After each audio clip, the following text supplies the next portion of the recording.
श्री कृष्ण हिंदू धर्म में भगवान हैं। वे विष्णु के 8वें अवतार माने गए हैं। कन्हैया, माधव, श्याम, गोपाल, केशव, द्वारकेश या द्वारकाधीश, वासुदेव आदि नामों से भी उनको जाना जाता है। कृष्ण निष्काम कर्मयोगी, आदर्श दार्शनिक, स्थितप्रज्ञ एवं दैवी संपदाओं से सुसज्जित महान पुरुष थे। उनका जन्म द्वापर युग में हुआ था। उनको इस युग के सर्वश्रेष्ठ पुरुष, योग पुरुष या योगावतार का स्थान दिया गया है। कृष्ण के समकालीन महर्षि वेदव्यास द्वारा रचित श्रीमद्भागवत और महाभारत में कृष्ण का चरित्र विस्तृत रूप से लिखा गया है। भगवद गीता कृष्ण और अर्जुन का संवाद है जो ग्रंथ आज भी पूरे विश्व में लोकप्रिय है। इस उपदेश के लिए कृष्ण को जगत गुरु का सम्मान भी दिया जाता है। कृष्ण वसुदेव और देवकी की 8वीं संतान थे। देवकी कंस की बहन थी। कंस एक अत्याचारी राजा था। उसने आकाशवाणी सुनी थी कि देवकी के 8वें पुत्र द्वारा वह मारा जाएगा। इससे बचने के लिए कंस ने देवकी और वसुदेव को मथुरा के कारागार में डाल दिया। मथुरा के कारागार में ही भादो मास के कृष्ण पक्ष की अष्टमी को उनका जन्म हुआ। कंस के डर से वसुदेव ने नवजात बालक को रात में ही यमुना पार गोकुल में यशोदा के यहाँ पहुंचा दिया। गोकुल में उनका लालन पालन हुआ था। यशोदा और नंद उनके पालक माता पिता थे। बाल्यावस्था में ही उन्होंने बड़े बड़े कार्य किए जो किसी सामान्य मनुष्य के लिए संभव नहीं थे। अपने जन्म के कुछ समय बाद ही कंस द्वारा भेजी गई राक्षसी पूतना का वध किया। उसके बाद शकटासुर, तृणावर्त आदि राक्षस का वध किया। बाद में गोकुल छोड़कर नंद गांव आ गए। वहां पर भी उन्होंने कई लीलाएं की जिसमें गोचारण लीला, गोवर्धन लीला, रास लीला आदि मुख्य है।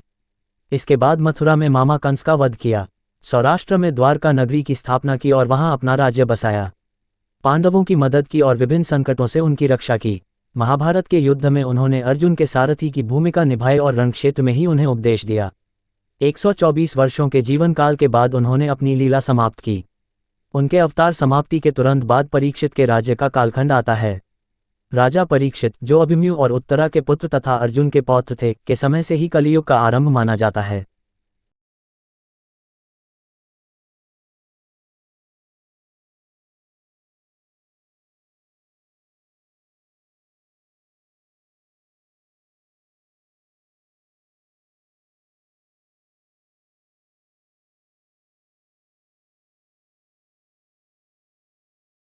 श्री कृष्ण हिंदू धर्म में भगवान हैं।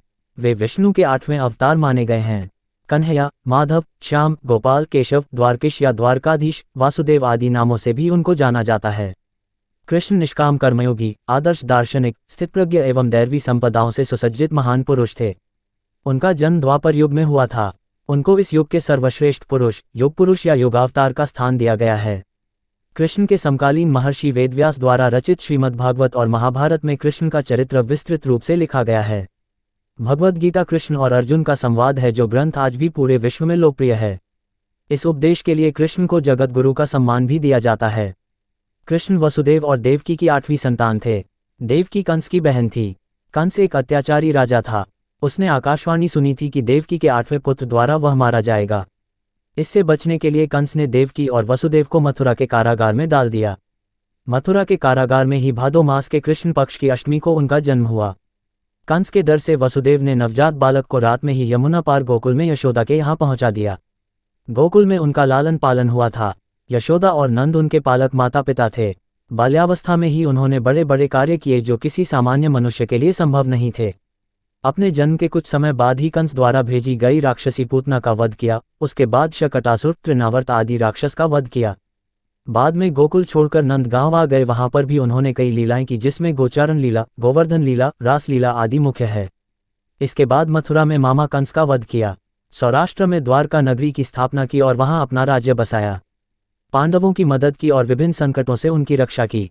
महाभारत के युद्ध में उन्होंने अर्जुन के सारथी की भूमिका निभाई और रणक्षेत्र में ही उन्हें उपदेश दिया। 124 वर्षों के जीवन काल के बाद उन्होंने अपनी लीला समाप्त की। उनके अवतार समाप्ति के तुरंत बाद परीक्षित के राज्य का कालखंड आता है। राजा परीक्षित, जो अभिमन्यु और उत्तरा के पुत्र तथा अर्जुन के पौत्र थे, के समय से ही कलियुग का आरंभ माना जाता है।